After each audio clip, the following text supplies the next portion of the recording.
Good afternoon. My name's Karen with the TIPS team, and today's after school special is about cleaning up your digital classroom in Google Classroom. Today we'll look at different ways in which we can clean up our calendar, Google Drive, and Google Classroom to support next year's students and say farewell to this year. One of the first things we can do is return all student work. One of the great features of Google Classroom is how it streamlines sharing with students. When we provide an assignment for students, they're able to edit a document, but when they submit it, they revoke their ownership and their rights are reduced to view only. That means you, as the teacher, have ownership of the document.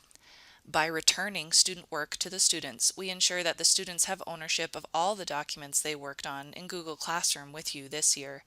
So if you choose to delete any files, you're not deleting the original whole document, but instead you're deleting the document from your drive because the student is the owner. You can go to the menu in the top left of Google Classroom and select Work from the drop-down menu. If you're enrolled in a Google Classroom as a student, whether it be a cohort of professional development or otherwise, you'll notice there's a difference, a teaching section and an enrolled section. Choose the work under the teaching section.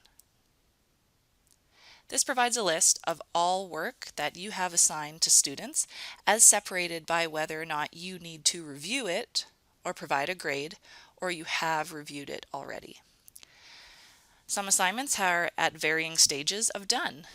You can click on the Done button to identify which students have done which assignments and choose to review assignments if you have not already done so.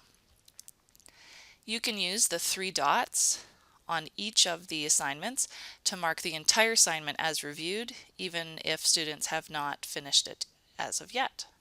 You can sort by class using the All Class dropdown and look at assignments from each class to see which classes need the most support in finalizing this section. Under the Reviewed tab at the top, you can see which ones you have provided ownership back to the students, regardless if they completed the assignment or not. This work has been returned to the student. You can complete this for each of your classes and each assignment as you see fit. To return to your classes from this screen, go to the menu in the top left and select Classes. As you clean up your Google Classroom, you may choose to unenroll students from old classes. If you unenroll students, that means you remove them from the class completely, but the class structure and all the posts remain. In order to do this, you'd go into a Google Classroom, select Students, ensure that all students are checked. Under the Actions button, select Remove.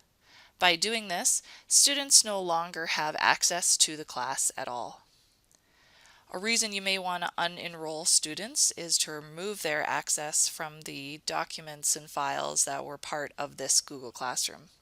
Another option to have students not be part of the Google Classroom is to simply archive the class. Return to the Google Classroom homepage, and in the three dots menu for the class that you specifically want to clean up, you can click there and select Archive. By archiving a class, you have a process that removes the class from your main classroom homepage, so that makes your page cleaner and easier to navigate. This also freezes the class so no new changes can be made to it, which is especially helpful if you choose to not remove students from the old classes. But you can still use old posts and assignments from the archived class in all your new classes. If you select Archive, you can also unarchive a class.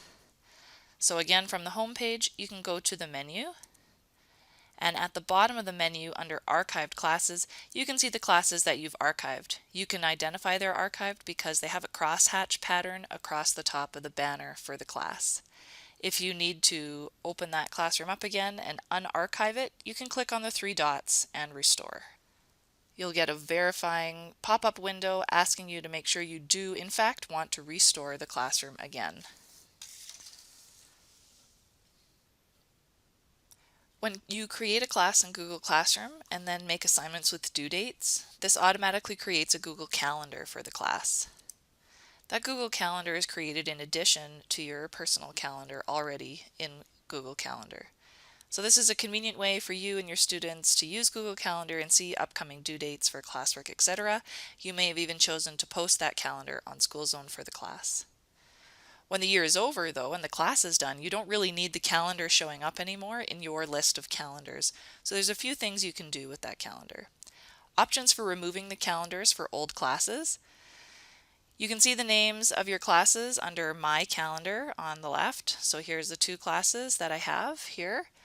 In the small arrow to the right, there's a drop-down menu. You do have to hover over the calendar to see it. And from this drop-down menu, you have some options. We can choose to hide this calendar from the list so it doesn't show up anymore. When we choose Hide this calendar from the list, it's just not on the list anymore.